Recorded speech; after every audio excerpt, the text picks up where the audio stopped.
Shalom dan selamat pagi. Perkenalkan, nama saya Fimulia Tamuina. Di sini kami akan mempresentasikan hasil diskusi kami, yaitu tentang perlindungan alam untuk masa depan yang lebih baik. Di sini saya akan menjelaskan tentang perlindungan alam untuk masa depan yang lebih baik. Materi yang pertama, pengenalan tentang perlindungan alam. Perlindungan alam adalah upaya yang dilakukan untuk menjaga dan melestarikan lingkungan alam, termasuk semua sumber daya alam ada keanekaragaman hayati yang ada di dalamnya. Tujuannya adalah untuk memastikan bahwa alam dan semua komponennya dapat terus berfungsi dengan baik dan seimbang serta dapat dinikmati oleh generasi sekarang dan yang akan datang. Perlindungan alam biasanya dilakukan dengan berbagai cara. Yang pertama itu, konservasi ini melibatkan pelindungan dan pemeliharaan spesies tertentu dan habitat mereka, misalnya pembuatan cagar alam atau taman nasional. Lalu yang kedua, pengelolaan sumber daya alam. Ini melibatkan penggunaan sumber daya alam secara bertanggung jawab dan berkelanjutan, seperti pengelolaan hutan, perikanan, dan sumber daya air. 3. Pendidikan lingkungan, melibatkan peningkatan kesadaran dan pemahaman masyarakat tentang pentingnya perlindungan alam dan bagaimana mereka dapat berkontribusi. Lalu yang keempat ini, hukum dan kebijakan, melibatkan penerapan hukum dan kebijakan hukum yang dirancang untuk melindungi alam, seperti hukum yang melarang pembakaran air liar ataupun pemburuan hewan yang dilindungi. Yang kedua, dampak negatif aktivitas manusia terhadap alam. Aktivitas manusia itu dapat memiliki dampak negatif yang signifikan terhadap alam. Beberapa dampak negatif tersebut adalah antara lain, yang pertama, pencemaran lingkungan. Aktivitas manusia seperti industri pertanian intensif dan transportasi dapat menghasilkan polusi udara, air, tanah. Polusi dapat merusak ekosistem, mengancam pertumbuhan hewan dan tumbuhan. Lalu yang kedua, deforestasi, pembukaan lahan untuk pertanian, perkebunan, atau pemukiman manusia seringkali menyebabkan deforestasi atau pengunduran hutan. Hal ini mengakibatkan hilangnya akibat bagi banyak spesies, kerusakan ekosistem, serta menyebabnya perubahan iklim. Lalu yang ketiga ini, perubahan iklim, emisi gas rumah kaca akibat pembakaran bahan fosil, deforestasi, dan pola konsumsi manusia menyebabkan perubahan iklim global.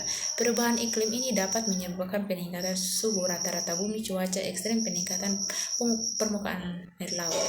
Yang keempat ini, kerusakan habitat. Pembangunan infrastruktur seperti jalan, bendungan, atau pemukiman manusia seringkali mengakibatkan kerusakan habitat alami. Hal ini dapat mengganggu ekosistem dan menyebabkan kepunahan spesies yang bergantung pada habitat.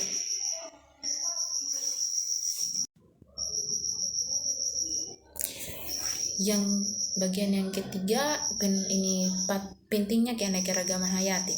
Keanekaragaman hayati sangat penting untuk keseimbangan alam dan kehidupan. Nama saya Veronica Rambupindi, saya pemateri kedua. Masuk dalam materi yang kelima, peran individu dalam perlindungan alam. Yang pertama, penggunaan energi yang efisien, menghemat energi di rumah dan di tempat kerja bisa menjadi langkah awal yang baik. Ini bisa dilakukan dengan cara sederhana seperti mematikan lampu dan peralatan elektronik saat tidak menggunakan peralatan hemat energi, dan manfaatnya cahaya sebanyak mungkin. Yang kedua, transportasi rumah lingkungan, menggunakan transportasi publik, bersepeda, berjalan kaki, atau berbagai kendaraan dapat mengurangi emisi karbon. Yang ketiga, konsumsi yang bertanggung jawab, untuk membeli produk yang ramah lingkungan dalam mendukung perusahaan. Yang keempat, pendidikan dan kesadaran, meningkatkan kesadaran tentang isu-isu lingkungan dan berbagai pengetahuan dengan orang lain. Yang kedua, peran pemerintah dan lembaga internasional. Peran pemerintah memiliki peran penting dalam mengatur dan mengelola suatu negara. Yang pertama, pembuatan kebijakan. Pemerintah bertanggung jawab untuk merumuskan kebijakan dan undang-undang yang mengatur berbagai aspek kehidupan masyarakat. Yang kedua, penyediaan layanan publik.